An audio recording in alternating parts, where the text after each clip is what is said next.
Assalamualaikum warahmatullahi wabarakatuh. Selamat datang di channel Jumanji Faris. Masih melanjutkan BIMTEK Literasi dan Numerasi pada modul 2 Implementasi Literasi dan Numerasi dalam Pembelajaran. Kali ini kita memasuki materi 2B Implementasi Numerasi dalam Pembelajaran. Miskonsepsi.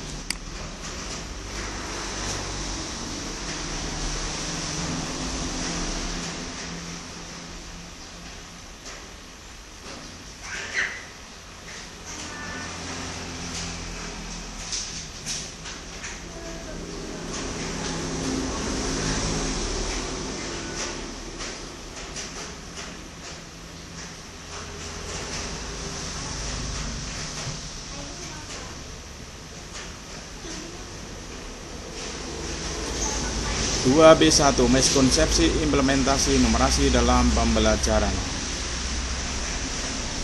Pertanyaan pemantik. Pada pembelajaran matematika, sebagian guru beranggapan bahwa ketika sudah memberikan soal cerita kepada peserta didik, berarti sudah mengimplementasikan numerasi.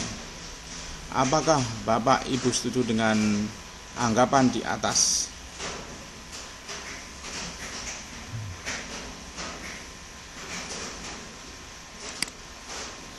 Tidak setuju.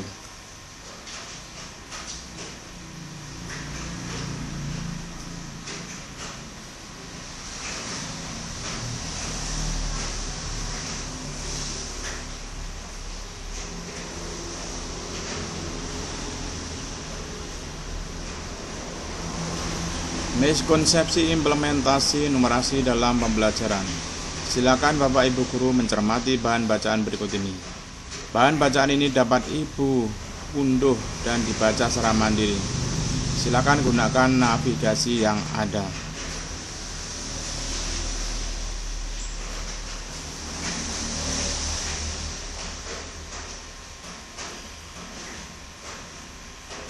Soal cerita seperti apa yang diberikan? Apakah semua soal cerita bisa digunakan untuk melihat kemampuan numerasi seorang peserta didik? Apakah soal numerasi harus selalu berbentuk soal cerita?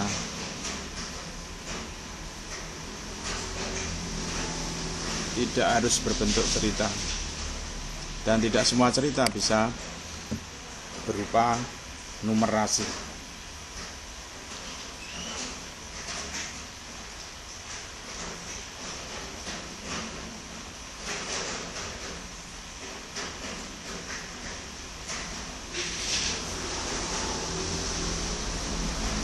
Penutup.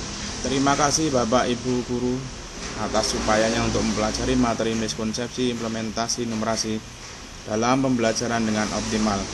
Mari kita lanjutkan proses belajar pada bagian berikutnya, yaitu konsep implementasi numerasi dalam pembelajaran.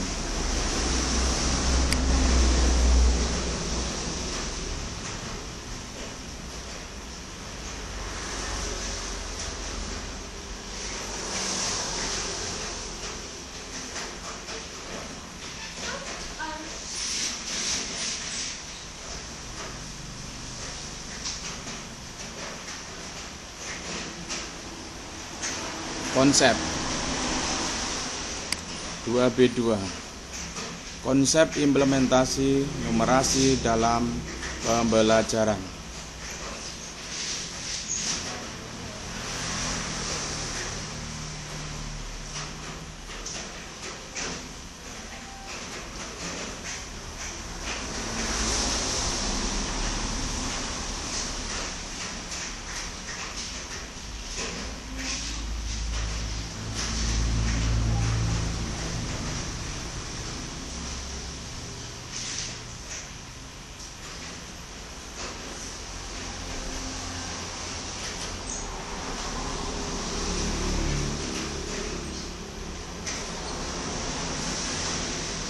Dua B2 Konsep implementasi numerasi dalam pembelajaran.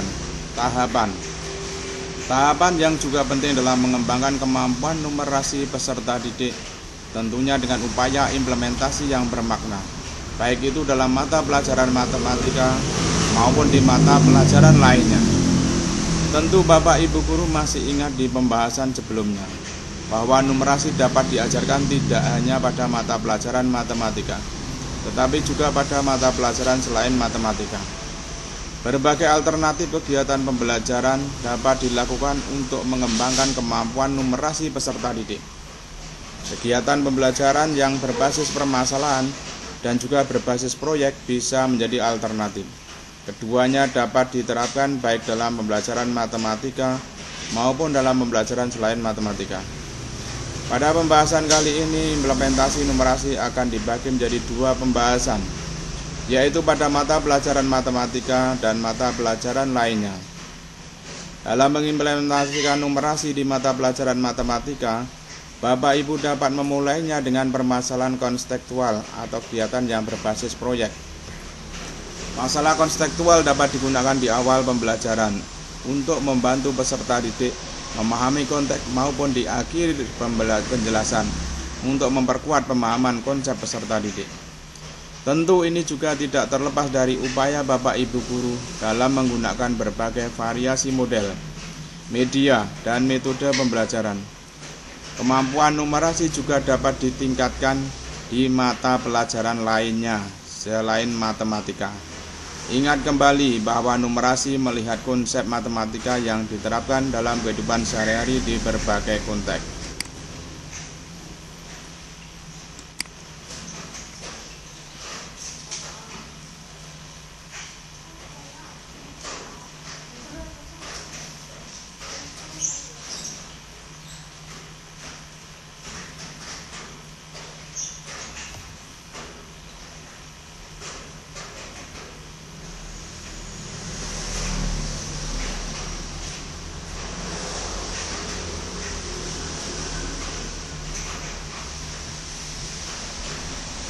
Bahan bacaan.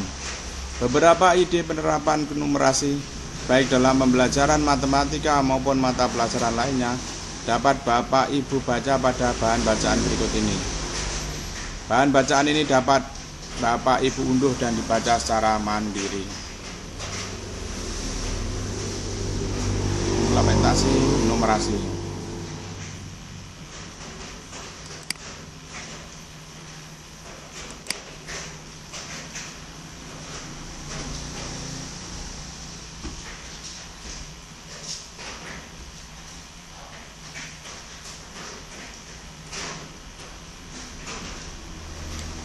Tugas untuk menerampilkan Bapak dan Ibu dalam mengimplementasikan numerasi dalam mata pelajaran yang diampu, buatlah rancangan pembelajaran untuk mata pelajaran yang Bapak Ibu ampu. Kemudian praktekkan di kelas. Setelah itu tuliskan pengalaman dalam mempraktekkan implementasi rancangan pembelajaran tersebut, mulai dari persiapan, pelaksanaan, kendala dan tantangan yang dihadapi dalam sebuah artikel. Kemudian bagikan artikel Bapak Ibu tersebut melalui akun media sosial yang dimiliki agar pengalaman dan praktek baik yang dilakukan dapat memberi manfaat yang lebih banyak lagi. Link artikel Bapak Ibu dapat diberikan dalam menuliskan alamat linknya. Selamat mencoba dan berbagi.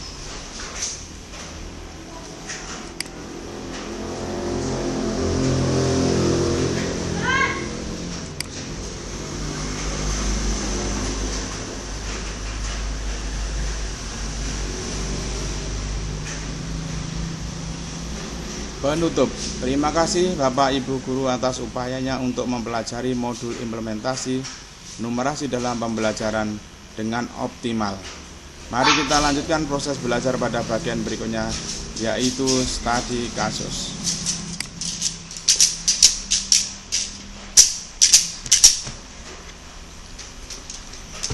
Studi kasus.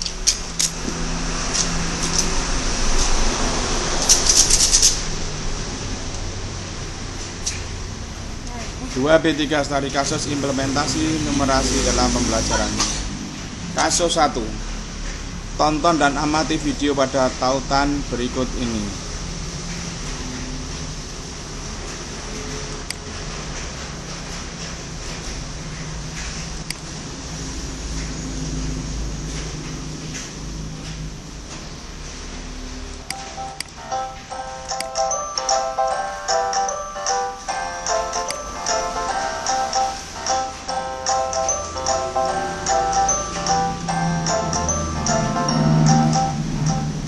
sebagian guru di sekolah dasar mengajarkan matematika tentang konsep faktor persekutuan terbesar atau FPP dengan berhasil sering menjadi tantangan. Dibutuhkan wawasan dan kreativitas guru agar siswa dapat dengan mudah memahami konsep FPP dan mampu menerapkannya dalam kehidupan sehari-hari.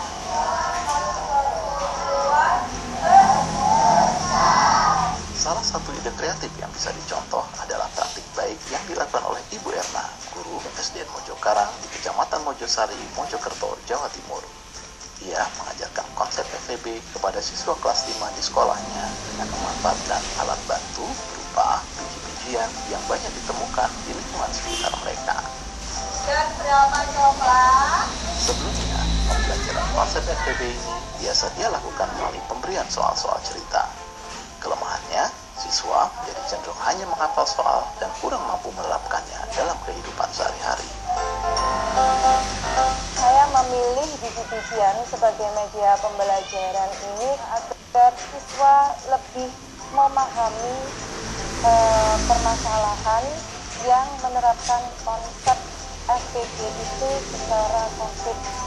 Dalam skenario pembelajaran dengan media pembelajaran biji-bijian ini, Ibu Erna pertama-tama membagi para siswa menjadi beberapa kelompok.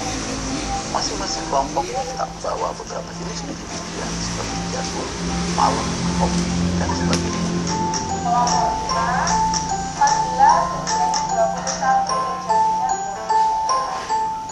Setelah mengeluarkan biji-bijian yang mereka bawa dari batu, siswa diminta untuk bekerja di kelompok. Mereka membagi biji-bijian tersebut secara merata ke dalam sebanyak-banyaknya kelompok biji yang dibiasakan, dan dengan biji yang semaksimal mungkin untuk masing-masing kelompok biji. Hasilnya dicatat dan dipresentasikan di kelas oleh masing-masing kelompok. Kami dari kelompok 1, saya mengambil biji sebanyak jagung 40 biji, malem 24 biji. Saya membagi menjadi 8 kelompok sama rata. Tiap kelompok berisi 3 palem dan 5 jagung. Pada tahapan berikutnya, siswa diminta mengulangi kegiatan yang sama. Tetapi kali ini mereka yang menentukan sendiri jumlah biji-bijian yang dikeluarkan. Kalian ambil, kemudian kalian kelompokkan sendiri, kemudian satu kelompok anggotanya berapa seperti kami.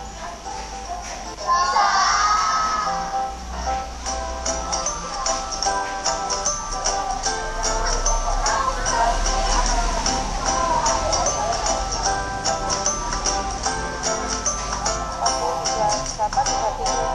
Ya coba ya. Nah, ada yang kurang ya. Nah, boleh enggak? Nah, berarti kelompoknya jangan 7, dirubah lagi. Kemudian masing-masing kelompok mengirimkan 2 orang anggotanya ke kelompok lain. Dan kelompok yang dikunjungi menjelaskan hasil temuan mereka ke anggota kelompok lain yang datang ke kelompok mereka. Kamu jelaskan kepada tamu yang datang. Paham?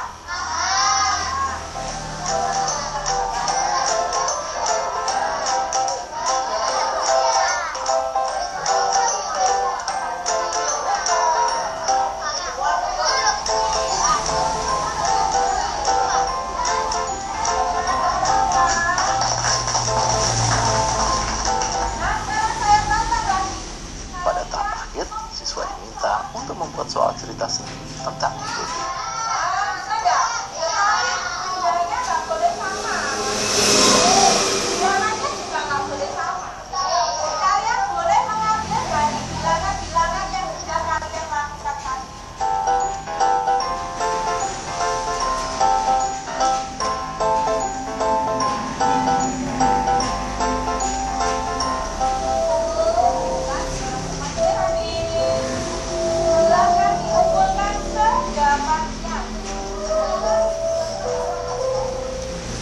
Dibandingkan dengan tahun lalu, pembelajaran FPP dengan media biji-bijian ini mampu meningkatkan partisipasi siswa dalam proses pembelajaran dan penguasaan mereka terhadap konsep FPP.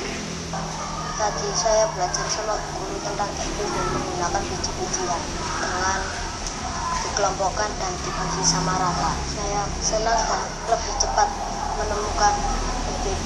Saya melihat mereka lebih memahami bagaimana penerapan FPB dalam penyelesaian masalah. Ya. Dalam menyelesaikan soal cerita, mereka membuat sendiri permasalahan, dia tuangkan dalam sebuah soal cerita. Nah, dari situ dia lebih memahami, oh seperti ini konsep FPB itu dimanfaatkan dalam kehidupan sehari. Pembelajaran seperti ini, anak-anak itu tidak sekedar menghafal, oh kalau begitu FPB itu caranya dengan seperti ini, tapi dengan praktek langsung, mengalami langsung. Jadi inilah yang diharapkan untuk mendapatkan efektivitas dalam pembelajaran. Jadi apa yang dia alami, dia dapat, dia kuasai untuk sebagai konsep dasar di dalam pembelajaran seperti ini.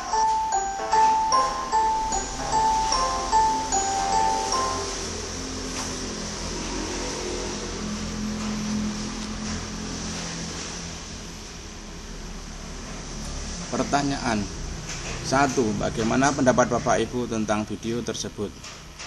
2. Seperti apa implementasi numerasi pada pembelajaran di video tersebut? Pendapat saya di sini pembelajarannya cukup menarik. Sudah memanfaatkan barang-barang di sekitar untuk menjelaskan implementasi numerasi pada pembelajaran di kelas. Dengan biji-bijian bisa digunakan untuk memberikan pembelajaran mengenai numerasi. Anak-anak menjadi lebih senang, lebih tertarik, sehingga minat belajarnya juga akan meningkat. Kasus 2, situasi COVID-19 di Indonesia masih terus menunjukkan peningkatan. Di berbagai daerah di Indonesia, kasus baru COVID-19 masih terus bertambah. Pemerintah pun sudah mengambil berbagai langkah untuk mengurangi penyebaran dan menambah kasus baru. Data tentang COVID-19 pun sudah banyak tersebar dan dapat diakses oleh masyarakat luas. Tidak hanya data di negara Indonesia, tetapi juga seluruh dunia. Konteks tentang COVID-19 merupakan salah satu konteks yang sangat menarik untuk didiskusikan dengan peserta didik di kelas, baik secara daring maupun luring. Pertanyaan 1. Jika Bapak Ibu akan menggunakan konteks COVID-19 untuk pembelajaran di kelas Bapak Ibu untuk meningkatkan kemampuan numerasi peserta didik, pembelajaran atau aktivitas apa yang akan Bapak Ibu implementasikan? 2. Apakah permasalahan COVID-19 yang akan Bapak Ibu angkat sebagai konteks dan aktivitas pada pembelajaran tersebut? 3. Bagaimana tahapan pembelajaran yang akan dilakukan untuk mengembangkan kemampuan numerasi peserta didik pada pembelajaran ini? 4. Bagaimana Bapak Ibu mengukur peningkatan kemampuan numerasi peserta didik pada pembelajaran tersebut? COVID-19 sebagai konteks pembelajaran untuk dikaitkan atau implementasinya dengan kemampuan numerasi bisa kita sebutkan dengan pertambahan jumlah kasus-kasus COVID-19. Anak-anak diminta untuk menganalisis bagaimana supaya bisa mengurangi penyebaran COVID-19 tersebut. Mudah-mudahan dengan seperti ini kemampuan peserta didik dalam numerasi ikut meningkat. Kasus 3. Untuk mengembangkan kemampuan literasi dan numerasi peserta didik, beberapa guru mata pelajaran yang berbeda berkolaborasi untuk menyusun pembelajaran berbasis proyek. Guru bersama-sama menentukan proyek dan langkah pembelajaran yang akan dilakukan oleh peserta didik. Pertanyaan 1. Bagaimana menurut Bapak Ibu mengenai rencana pembelajaran seperti tersebut di atas? Apakah pembelajaran tersebut dapat membantu meningkatkan kemampuan literasi dan numerasi peserta didik? 2. Jika seperti untuk kasus ketiga, untuk meningkatkan kemampuan literasi dan numerasi, beberapa guru mata pelajaran bisa menyusun pembelajaran berbasis proyek.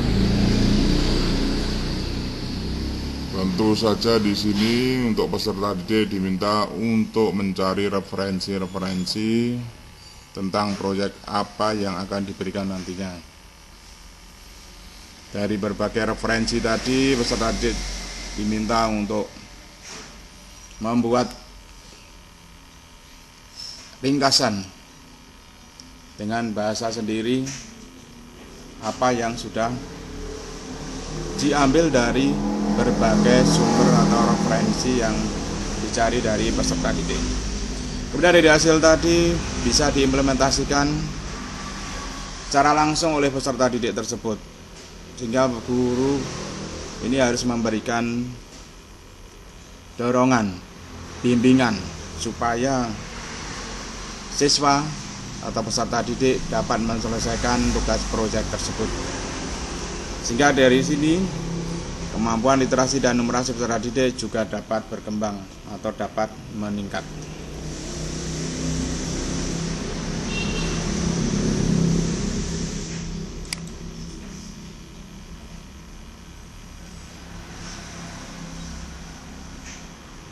Ini adalah studi kasus implementasi numerasi dalam pembelajaran.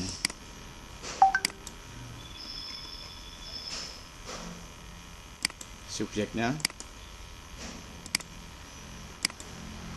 sudah dari kasus-kasus tadi, bahwa intinya semua mata pelajaran dapat digunakan untuk meningkatkan kemampuan literasi dan numerasi peserta didik. Sebagai contoh seperti kasus pembelajaran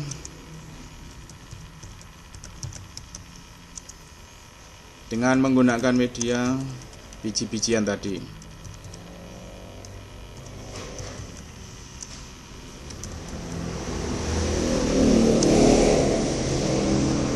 Demikian juga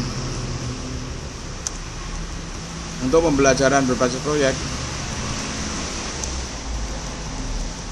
proyek dapat digunakan untuk meningkatkan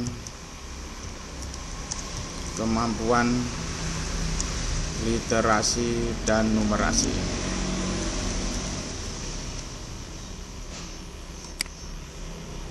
Kita kirim post to forum, mudah-mudahan berhasil hasil pengirimannya. Di sini sudah tercatat your post was successfully added.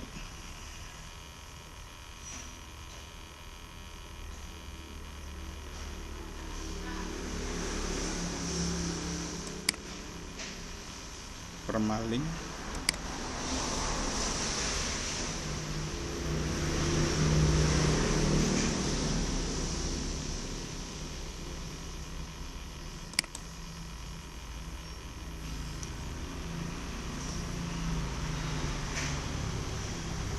kita kembali ke pos. Di sini sudah tercentang biru untuk studi kasus, berarti materi 2B implementasi numerasi dalam pelajaran sudah selesai.